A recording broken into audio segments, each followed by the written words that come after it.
What's up, everybody? Welcome to the podcast now. I'm Alex, and in this video, I want to talk about if Black Panther is a do or die for Marvel's Avengers. Now, we've talked about this before. In fact, pretty much every time they've had a new hero be added to the game, a new Avenger, you could say, is it a make or break kind of moment for the game? Now, I do want to say something that is actually kind of different from what I've said before, in that, we'll obviously talk, that's the central title, it's the central idea of the video. I want to talk about Black Panther, but I actually would say, to start it off, to give you guys no suspense whatsoever, the answer, I think, is almost no. I do not think Black Panther is make or break for the game. I think, well, okay, in terms of the most extreme sense, like, will the game literally collapse, 0 players, all that kind of stuff, if Black Panther fails? No, okay? Will it, now if it does really well, Black Panther, I think the swing, the pendulum, goes pretty far both ways. I do think if Black Panther fails, the game is going to struggle immensely. It's going to go, well, after the free-to-play weekend, the numbers, I assume, are going to go right back down to where they were. Black Panther, obviously, they're going to skyrocket, and then if it does well, I think the numbers, they don't stay that high, but I think they're higher than they were. And then if Black Panther fails, I think the number is probably lower than it's ever been. But again, in terms of like doomsday scenario, press the red button, everybody quits, the game literally shuts down, they shut down the online servers, I don't think that happens, right? I don't think 2 people are playing the game once Black Panther is done. I think there's still a group, I just don't think the group is big whatsoever, and it's probably the smallest group ever. So it's almost a yes and no. Like, is it a make or break? I think yes, but at the same time, there is one other thing that can save the game that almost is that emergency button that they've pressed on occasion. That maybe somebody fell asleep at the office because their job's boring and they hit their head on the button, but they've activated this a few times, and what am I talking about? It's the free-to-play stuff. So, this is something that people have pitched for a long time. I know there's been videos made on it in the past, and it's like, yeah, is free-to-play basically the path forward for Marvel's Avengers? I think the answer is yes. Now, do I think this is a good free-to-play game? Well, that's a separate topic, and I'm not going to upset Marvel's Avengers fans. I'm not going to rile I'm actually going to try to not rile anybody up in this video, so I'll kind of leave my opinions of that, out there. But there's an undeniable truth that when the game is free, when you have to pay $0 to buy this game, okay, or to play this game, there is popularity. Now, does it go from where it is to like a World of Warcraft level or to a Final Fantasy 14, online level? No, like it does not become suddenly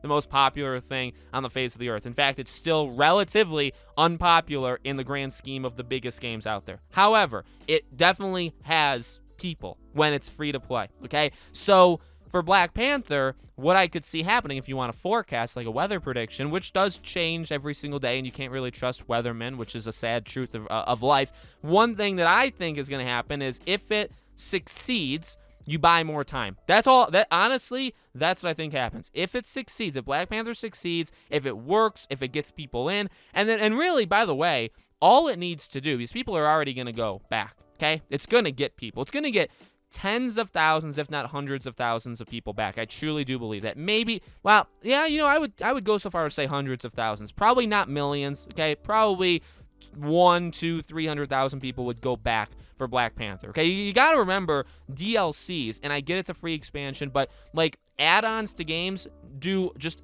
such a small percentage of what the game itself does. So, like, Avengers really only sold, let's say, 5-6 million. Black Panther is not going to get 5-6 million people, okay? It's not even going to get 1 or 2. It's going to get less, okay? That's literally the way. Now, word of mouth, if the game is like, if the expansion's amazing, yeah, you could start to maybe push into that 1+ million territory, okay? I'm not saying it's impossible, but if it succeeds, if it gets people in, and then not just gets people in, but they say, okay, you know what? A lot's changed about this. I feel like I can stick around for another month or 2, at least, right? Then you buy yourself a couple months. Now, if Spider-Man could definitely help them, but that's specifically PlayStation. Maybe there's another hero, right? Although it really doesn't seem like they're going to do much after Black Panther, but that's just kind of how I feel. That's not necessarily the truth.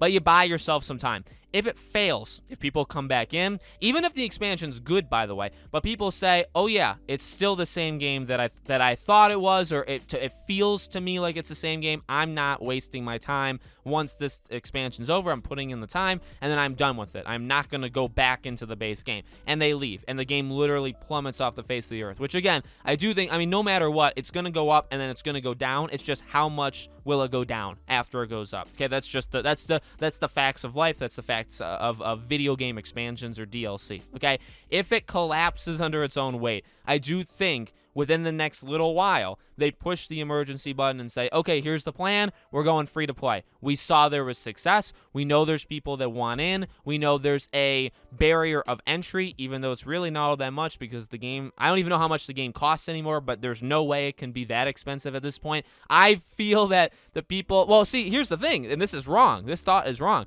I feel the people that are already in, or the people that have already experienced it, are really the only ones that will ever try it. That is not true, right? Because that's what free to play has taught us, is that now maybe it's the same people. That's another thing. Maybe it's the same people that bought it. Maybe they returned it, right? Because you see that online. There's a lot of people that return games, and then maybe they jump back in when it was free to play. But it's like, oh, you know, I played it for a couple days. I returned the game to GameStop or Amazon or whatever, and now I want back in when it's free. You could have that. And you could also flat out have people that would never, would never be caught dead buying this game. And they're like, yeah, but I would play it if it's free. So those people are out there. Now, again, are we talking millions? No, we're not. Now, again, I guess long term, if you want to think of this game as like the ultimate redemption story and like an ultimate free to play game, yeah, if you do free to play right and you just do the right things with it, I think there is a way of it lasting a very long time, and I think there is a way of building up a player base even after,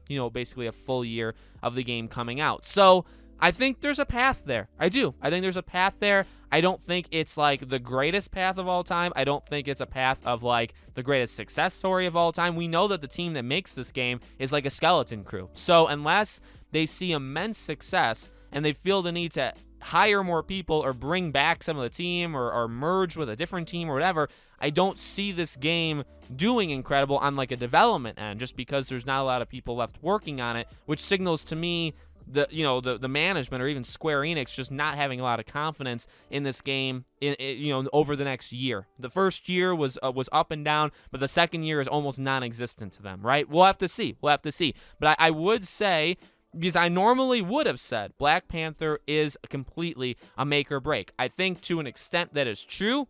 And definitely more true than like Kate Bishop or Hawk. Like that's for sure, right? We can all agree on that. It's definitely more of a make or break. I think it's more of a make or break than even Spider-Man, because Spider-Man is only one group of people, one console, whereas Black Panther is everybody. However, if it fails, I don't think it's immediately the game is crushed. I think you still have, literally, you have one card left in your hand, and you need to play it, and that's going free to play for good. And again, I'm not even saying their free-to-play model is good or anything like that. We won't go into that. But that's the only card left, and that would be the make-or-break thing. Because then if you play that card, you say, we literally don't have other cards. We're ordering them off of some foreign website. Konami's giving us Yu-Gi-Oh cards. We don't have any cards to play. Like, this is the only thing we have. And then if that fails, then the game's done. So let me know what you guys think in the comments below. As always, make sure you guys are subscribed to the channel. Hit the bell icon so you guys know when all these videos go up. Give it a like. Would definitely help the video spread a little bit more than it would otherwise. If you guys want to follow us on any of our social media or support us in any of our social media,